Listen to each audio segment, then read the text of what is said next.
دو قسم کی سوسائٹی میں خرابیاں آتی ہیں. ایک خرابی کہلاتی ہے عقیدے اور نظریے کی خرابی، اور ایک خرابی کہلاتی ہے عملی خرابی، عمل میں انسان خراب ہو. ان دونوں قسم کی خرابیوں کی اصلاح کو اصلاح کہا جاتا ہے، تزکیہ کہا جاتا ہے.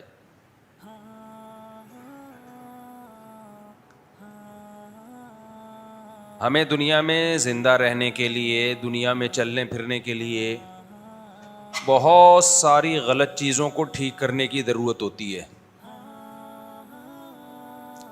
باڈی کو صحیح رکھنے کی ہمیں ضرورت پڑتی ہے. اس کے لیے ہمیں حکیموں سے، ڈاکٹروں سے، ماہرین امراض سے ہدایات لینی پڑتی ہیں.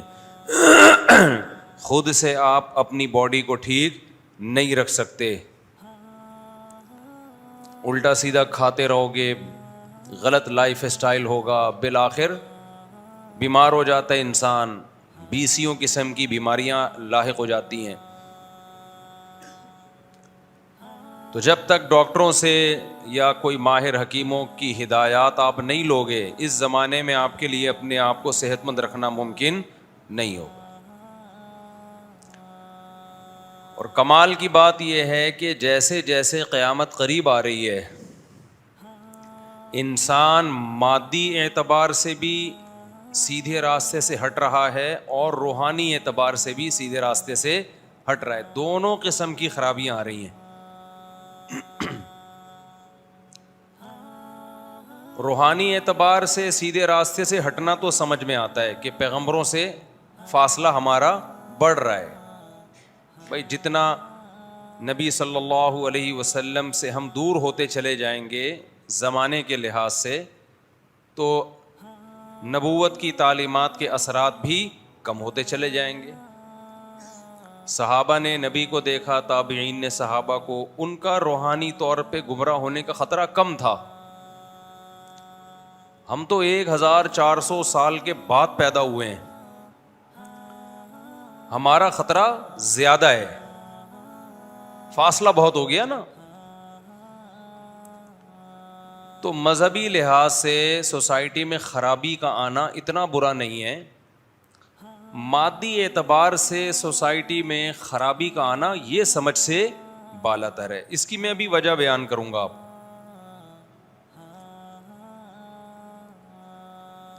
پہلے زمانے میں لوگوں کی صحتیں اچھی ہوتی تھیں، اب صحتیں خراب ہو رہی ہیں. پہلے ایسے موٹاپے نہیں ہوتے تھے، اب موٹاپے. پہلے شوگر کے اتنے پیشنٹ نہیں تھے، اب زیادہ ہیں. ہارٹ کے ایسے پیشنٹ نہیں تھے، اب زیادہ ہیں. یہاں ایک سوال پیدا ہوتا ہے، بھائی مادی ترقی تو بڑھ رہی ہے نا. یہ جو میں کہنا چاہ رہا ہوں ایک مثال سے سمجھاتا ہوں، پھر دماغ شریف میں بات انشاءاللہ آئے گی. ہمارے ہاں جامعۃ الرشید میں چند سال پہلے ایک مسئلے پر تحقیق ہو رہی تھی. سب علماء بیٹھے ہوئے تھے، مفتیان کرام بیٹھے ہوئے تھے. آپ کو معلوم ہے کہ چند سال پہلے یہ ایشو کھڑا ہوا تھا کہ کان میں دوا ڈالنے سے روزہ ٹوٹتا ہے یا نہیں ٹوٹتا. ہمارے جتنے قدیم فقہا ہیں تقریباً سبھی یہ لکھتے ہیں کہ کان میں دوا ڈالنے سے روزہ ٹوٹ جاتا ہے. قرآن و حدیث میں اس پر وضاحت سے کوئی بیان ہمیں نہیں ملتا. کچھ لوگ ہو سکتا ہے بے وقوف یہ کہیں کہ جب قرآن حدیث میں نہیں ہے کہ کان میں دوا ڈالنے سے روزہ ٹوٹتا ہے تو پھر علماء نے کیوں لکھا کہ روزہ ٹوٹتا؟ پہلے کیوں لکھا؟ آج کل نا منجن بہت بک رہا ہے. تو بھائی یہ بھی تو نہیں ہے کہ نہیں ٹوٹتا، یہ بھی تو قرآن حدیث میں کہیں نہیں لکھا نا. تو جب نہ یہ لکھا ہے کہ کان میں دوا ڈالنے سے روزہ ٹوٹتا ہے، نہ یہ لکھا ہے کہ نہیں ٹوٹتا، تو ایسے موقع پہ اجتہاد کیا جاتا ہے. یہ لوگ اکثر دلیل پوچھ رہے ہوتے ہیں نا کہ یہ مسئلہ مفتیوں نے کہہ دیا، قرآن حدیث میں اس کی دلیل دکھاؤ. تو آپ بتا دو ایسا نہیں ہے، اس کی دلیل دکھا دو. کیا خیال ہے بھائی؟ ایسے پاگل لوگ آ رہے ہیں جن سے لوگ متاثر بہت ہوتے ہیں. میں تو حیران ہوتا ہوں اس پہ، ان اسکالر سے متاثر ہوتے ہیں. آپ ان سے کہتے ہو یہ مسئلہ غلط ہے تو یوں بتا دو کہ اس کی کیا دلیل ہے. میں نے مسئلہ بیان کیا نا ایک دفعہ جھینگے کے بارے میں, کیکڑا صحیح نہیں ہے. تو لوگوں نے کہا قرآن حدیث سے بتاؤ کیکڑا کھانا حلال ہے. میں نے کہا آپ بتا دو ہاں قرآن حدیث سے بتاؤ کہ کیکڑا کھانا ناجائز ہے. میں نے کہا آپ بتا دو کہ جائز ہے. ہم جب قرآن حدیث مانگے نا تو پنچر ہو جاتے ہیں, ہوا نکل جاتی ہے. لوگ کہتے ہیں نا, میں نے ایک کلپ ریکارڈ کروایا تھا کہ کیکڑا کیا ہے فقہ حنفی میں جائز نہیں ہے. لوگ کہتے ہیں اسلام میں بتاؤ, فقہ حنفی نہیں بتاؤ. اسلام میں چونکہ اس کے حلال ہونے کی کوئی دلیل نہیں ہے اس لیے ابو حنیفہ نے اس کو ناجائز کہا.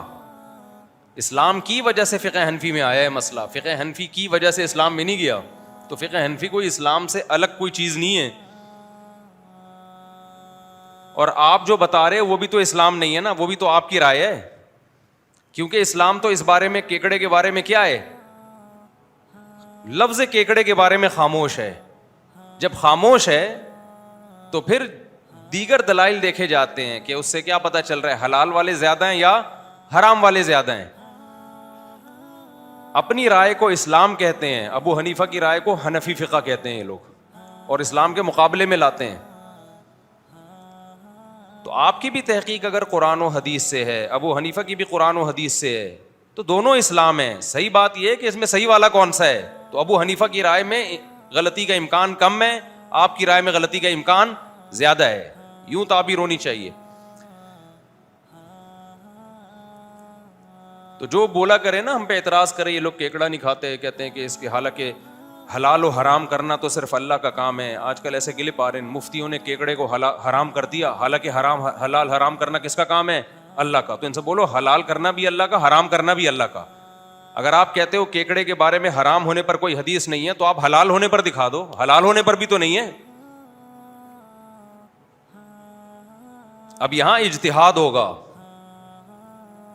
پھر جب اجتہاد ہوتا ہے تو فقہا کا اختلاف بھی ہوتا ہے, اور پھر تقلید ہی کرنی پڑتی ہے. آپ کرتے تقلید ہو اپنے مولویوں کی, لیبل لگاتے ہو محقق ہیں, ہم قرآن حدیث کو مانتے ہیں, یہ جھوٹ بول رہے ہو, یہ منجن کسی اور کے سامنے بیچا کرو جا کے.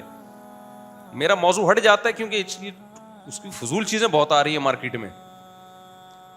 سیدھا سیدھا بولو بھائی میں امام شافعی کو فالو کرتا ہوں, میں کیا میں جاہل ہوں, میں امام شافعی کو فالو کرتا ہوں, پھر ہر مسئلے میں انہی کو فالو کرتا ہوں. یہ نہیں کہ کیکڑا کھانے کے لیے شافعی بنتا ہوں اور جہاں کوئی آسانی نظر آئے تو حنفی بن جاتا ہوں.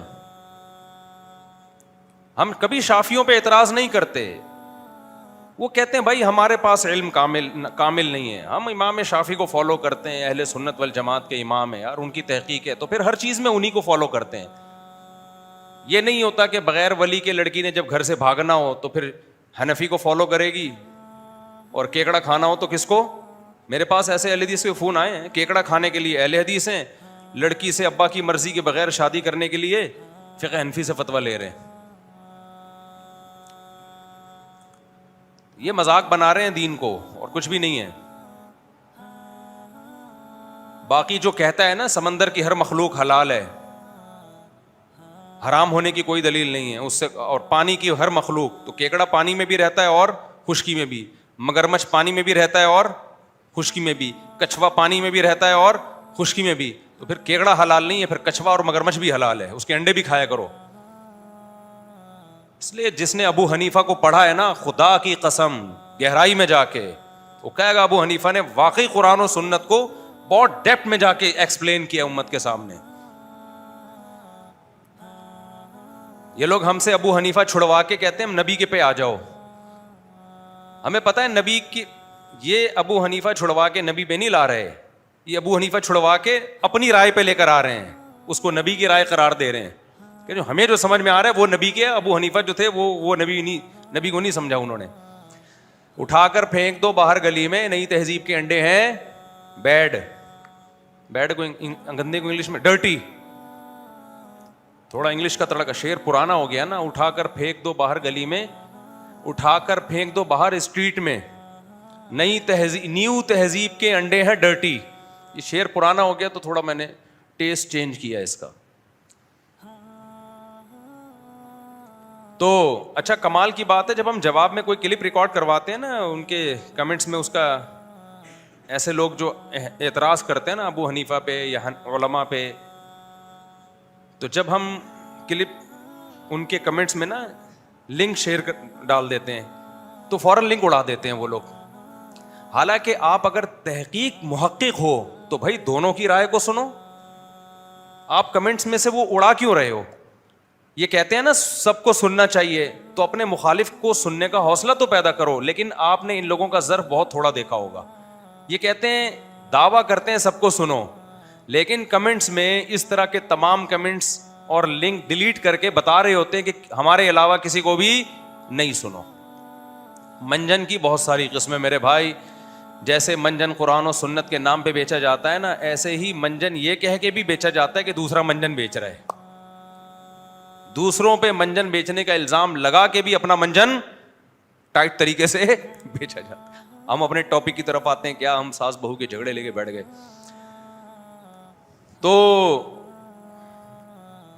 ہر شاخ پہ الو بیٹھا ہے, انجام گلستان کیا ہوگا. ہر شاخ پہ, ہر چینل پہ ایک الو بیٹھا ہوا ہے جو کہہ رہا ہے کہ میں ہوں جو قرآن و حدیث کو بتاؤں گا. تو یہ سمجھو ہر باغ میں جب ہر شاخ پہ پھول کے بجائے الو اور تتلیوں کی بجائے الو آ کے بیٹھ جائے تو گلستان کا انجام کیا ہوگا. تو ہم یہ لے کے چل رہے تھے میرے بھائی, جو قدیم فقہاء ہیں میرے بھائی وہی ٹھیک ہیں. تو میں وہ واقعہ بیان کر رہا تھا, جامعۃ الرشید میں مجلس سے تحقیق ہو رہی تھی. تقریباً تمام قدیم فقہاء نے یہ بات لکھی کہ کان میں دوا ڈالنے سے روزہ ٹوٹ جاتا ہے, کیونکہ یہ مسئلہ قرآن و حدیث میں صراحتاً مذکور نہیں ہے. جب مذکور نہیں ہے تو اجتہاد کیا. اب اجتہاد کسے کہتے ہیں, قیاس کسے کہتے ہیں, کہ بھائی ہمیں اس سے ملتی جلتی قرآن و سنت میں مثالیں ملتی ہیں تو انہی پر قیاس کر لیا جائے گا اس کو بھی. تو دیکھا کہ بھائی دماغ یا معدہ ایسی چیز ہے جس میں کوئی بھی چیز جاتی ہے تو روزہ شریعت ٹوٹنے کا حکم لگاتی ہے. جیسے ناک میں دوا ڈالنے سے بھی روزہ ٹوٹتا ہے نا. تو فقہا نے فتویٰ یہ دیا کہ بھائی چونکہ کان میں دوا ڈالنے سے وہ دوا دماغ تک پہنچتی ہے, کوئی کان کا پردہ ہے اور سوراخ ہے. ان کا خیال یہ تھا ہم جو سنتے ہیں تو یہ کوئی سوراخ ہوگا نا جو دماغ تک آواز پہنچ رہی ہے. تو انہوں نے فتویٰ دے دیا کہ بھائی کان میں دوا ڈالنے سے روزہ ٹوٹ جاتا ہے. اسی فتوے پر امت عمل کرتی آ رہی تھی, اور قرآن و حدیث میں اس کا کوئی تذکرہ تھا نہیں واضح. اگر ہوتا تو پھر تو 2 اور 2 4 کی طرح ہو جاتا نا مسئلہ. آج جب میڈیکل سائنس نے بہت زیادہ ترقی کی تو ڈاکٹروں نے بتایا کہ بھائی کان میں دماغ تک پہنچنے کا کوئی راستہ نہیں ہے, کوئی سرے سے پائپ, کوئی جھلی بھی نہیں ہے جہاں سے کوئی پانی یا دوا سرایت کر کے کہاں تک پہنچ جائے, دماغ تک.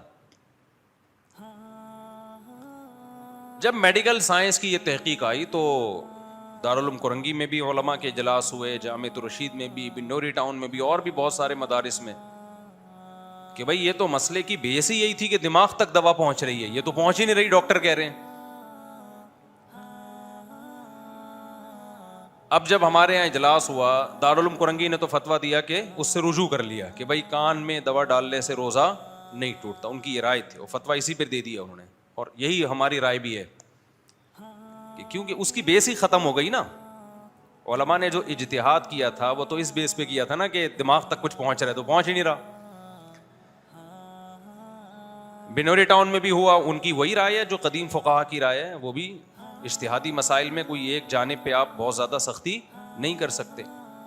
ہمارے جب جامعۃ الرشید میں اجلاس چل رہا تھا تو ایک جو مفتی تھے سینئر, ان کی رائے یہ تھی کہ یہ جو اتنے سارے فقہا نے یہ فتویٰ دیا ہے کہ کان میں دوا ڈالنے سے روزہ نہیں ٹوٹتا, یہ اتنے سارے لوگ غلط تو نہیں, یعنی غلط سے بھی مراد ہے کہ ان کو تو آج کے فقہا ان فقہا کا مقابلہ نہیں کر سکتے. آج کے فقہا کا مطلب ہم لوگ, ہم تو بہت ہی تھوڑے ہو گئے, یعنی جو سینئر لوگ ہیں, لہذا ان کی رائے کو فالو کیا جائے. ایک اور بڑے مفتی ہیں ہمارے یہاں, انہوں نے بڑی بہترین بات کی. انہوں نے کہا جیسے آج کے فقہا ان فقہا کے برابر نہیں ہو سکتے ذہانت میں, تفقہ میں, لیکن اس زمانے کے طبیب آج کے طبیبوں کے برابر, آج کے ڈاکٹروں کے برابر نہیں ہو سکتے. آج میڈیکل سائنس بہت ترقی کر چکی ہے, تو ہم جو اس فتوے سے رجوع کر رہے ہیں اس کی بیس یہ نہیں ہے کہ ان علماء کو ہم غلط کہہ رہے ہیں, قدیم فقہا کو, کہ ان کو نہیں پتا تھا, بلکہ ان حکیموں کو ہم غلط کہہ رہے ہیں کہ ان کو نہیں پتا تھا. وہ سمجھتے تھے کہ کان سے دوا پہنچ جاتی ہے دماغ تک. تو اس میں ان فقہا کی کوئی انسلٹ نہیں ہے. انسلٹ میڈیکل سائنس کی ایک ترقی کا اعتراف کرنا ہے. میں سمجھا پا رہا ہوں اپنی بات؟ ان علماء پہ اعتراض نہیں ہے, ان کو تو جو ڈاکٹروں نے اس زمانے کے کہہ دیا انہوں نے فتویٰ دے دیا نا.